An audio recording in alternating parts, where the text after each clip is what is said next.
Breaking Gulf News. GLIDJI-KPODJI, Togo, bare-chested and with leaves wrapped around their necks, a small group of voodoo worshippers emerges from a dense forest in southern Togo. The oldest among them, a man in his 60s with decorative beads around his neck, carefully holds up a blue stone and closes his eyes. "We started the ceremonies 6 months ago," says Nii Mantche, the high priest of the sacred forest, from his position on a wooden stool. "Today is the climax, the release of the sacred stone. I am the only person to take out this stone from the depths of this forest." Voodoo has a special place in the life of the people of Togo.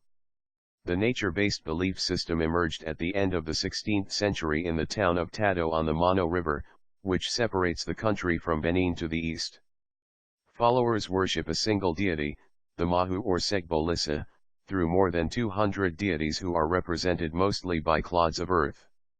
The tiny West African nation may have only 7 million people, but 51% practice voodoo, which has multiple forms more than those who follow Christianity and Islam combined. In the south, voodoo shrines dot the countryside where most Togolese live, guarded by high priests and priestesses.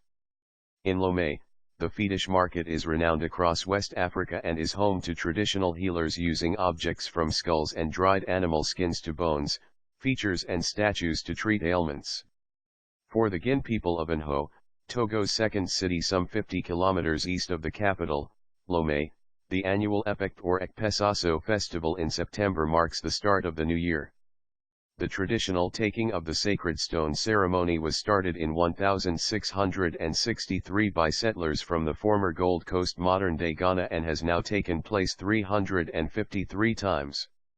It includes a major rite in all voodoo places of worship to beg the deities for forgiveness. The color of the sacred stone is believed to indicate what the future holds for the coming 12 months.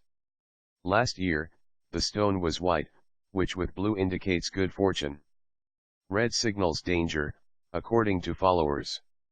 About 100 meters yards away from the high priest of the sacred forest, thousands of pilgrims gathered in the public square to sing, dance and recite incantations. Helulo, Helulo, they sang in the local Mina language, misfortune to bad spirits. In the center of the circle, high priestesses turned westwards, raised their arms and cried in turn, "Obe, Abiba, Obe Abiba / all the deities join us /." Some followers, wearing cloth wrappers up to their chests and long multicolored beads around their necks and arms, began dancing joyfully. "We are invoking all the divinities of the Guin people so they protect our sacred stone that has just come out from the forest," explained one voodoo priestess. The mystical stone was passed around the public square under the watchful gaze of voodoo elders and about a dozen police officers. Female followers fell into a trance as the singing and dancing erupted around them. "The stone is turquoise blue," a dignitary declared into a microphone. But he warned, the deities are angry with the priests and traditional Guin chiefs. They are calling for unity and reconciliation. In the run-up to the ceremony, Guin priests were unable to agree on how the ceremonies would proceed and the Togolese authorities had to step in to mediate. "The message announced by the stone is clear," said Guin elder Tog B. Kamid. "We have offended our ancestors with our little squabbles. We must sit down quickly around a table and talk so we no longer have these small problems."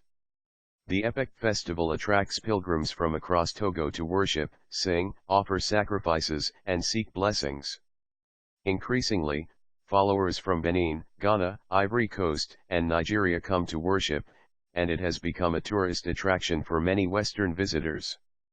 "Every year our brothers and sisters have to respond to the call of the deities," said Langpan Vodasito Agbagrafo, a high priestess. "We pray and make offerings.